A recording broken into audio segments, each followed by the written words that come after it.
Our story starts in ancient times when idol worship was the accepted practice of our ancestors, until our forefather Abraham came along. Abraham was the first person to have the idea of one God, invisible and all-powerful. This idea inspired him to leave his family and begin a new people in Canaan, the land that would one day bear his grandson Jacob's adopted name, Israel. Jacob had 12 sons. The 11th among them was Joseph. Joseph was his father's favorite son, but he was hated by his brothers.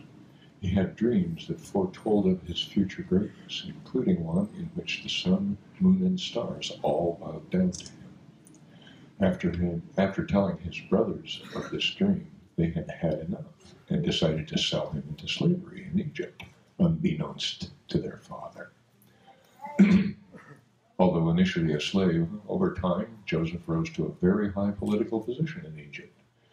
He successfully oversaw Egypt's handling of a period of great famine. This famine was widespread throughout the region, affecting Jacob and his family back in Canaan. In their desperation, Jacob's sons ventured down to Egypt to seek help, not knowing that they were begging at the feet of their brother Joseph, who they did not recognize. Eventually, Joseph revealed himself to them, forgave them for their past treatment of him, and invited all of Jacob's family to come live in Egypt. In the many years our ancestors lived in Egypt, our numbers grew, and soon the family of Jacob became the people of Israel. Pharaoh and the leaders of Egypt grew alarmed by this great nation growing within their borders, so they enslaved us. We were forced to perform hard labor, perhaps even building pyramids.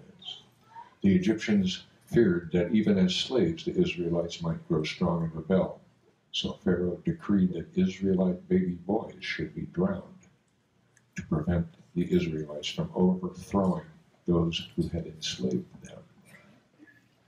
During the time when Pharaoh issued his decree to kill Israelite males, Moses, who was later to lead the Israelites out of slavery in Egypt to freedom, was an infant. His concerned mother, Jochebed, placed him in a basket of reeds in the Nile River. Moses' sister Miriam, the prophetess who had convinced her parents to have more children despite Pharaoh's decree, watched from a distance to see who would come to find him. The basket was found by the Pharaoh's daughter, who decided to raise the infant as her own son and named him Moses. She unknowingly hired Jochebed as a nurse to care for him. And Jochebed secretly taught Moses his Israelite heritage. At age 40, on a visit to see his fellow Israelites, Moses saw an Egyptian taskmaster beating an Israelite slave, and in his rage killed the Egyptian. Fearing for his life, Moses fled Egypt. He fled across the desert, for the roads were watched by Egyptian soldiers, and took refuge in Midian, an area in present-day northwestern Saudi Arabia along the eastern shores of the Red Sea. While in Midian, Moses met a Midianite priest named Jethro and became a shepherd for the next 40 years, eventually marrying one of Jethro's daughters, Zipporah. Then when Moses was about 80 years old, God spoke to him from a burning bush and said that he and his brother Aaron were selected by God to lead the Israelites out of Egypt to freedom. At first, Moses hesitated to take on such a huge task, but eventually Moses and his brother Aaron set about returning to Egypt, commencing what was to be the spectacular and dramatic events that are told in the story of Passover. It is said that the Israelites entered Egypt as a group of tribes and left Egypt one nation. It has also been estimated that the Passover Exodus population comprised about 3 million people, plus numerous flocks of sheep who all crossed over the border of Egypt to freedom in Canaan.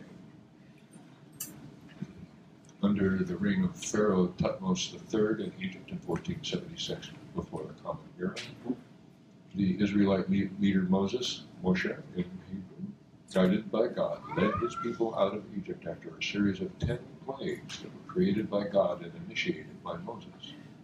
Prior to most of the plagues, Moses had warned the Pharaoh about each plague and that it would devastate his people if he refused to let the Israelites go. After the first 2 plagues, the Pharaoh refused to let them go because his court officials were able to recreate the same miracles. And so the Pharaoh thought, this proves that the Israelite God is not stronger than I. But when the third plague occurred, the Pharaoh's magicians were not able to duplicate this miracle. However, that still did not change the Pharaoh's mind about letting the Israelites leave Egypt. After each subsequent plague, the Pharaoh agreed to let the Israelites go, but soon changed his mind and continued to hold the Israelites as slaves. Finally, after the 10th plague, the Pharaoh let the Israelites go for good.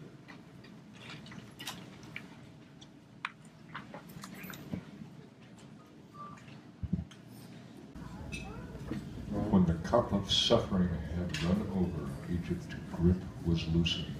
On that day, Israel went forth to freedom. They made their way to the Sea of Reeds. Cloud by day, fire by night. God's presence went before them. Pharaoh's heart changed yet again, and he dispatched his troops to recapture the fleeing slaves, for the oppressor's fury grew as their grip began to weaken, and in their rage they pursued their victims, even to their own destruction. Israel stood uncertain. Before them the sea, behind them Egypt's host. At that time, when Israel stood at the edge of the sea, each one said, I will not be the first to enter. While they stood there, Nachshon ben Aminadab, it leaped into the sea. Only then did the others follow. At that time they plunged into the waters, going farther and farther until it seemed the waters must cover their heads. Only when they had gone as far as they could through their own efforts did the waters part for them. The people overcame their fear, as all must in every generation who would be free. For the human fate has been exile and oppression again and again, and the human task to find hope to overcome. And all gave thanks for having crossed the Yam Sul in safety. And Miriam, the prophet who foretold the birth of Moshe, took a tambourine in her hand, and all the women went out after her with tambourines and with dances. What better way to begin a new cycle?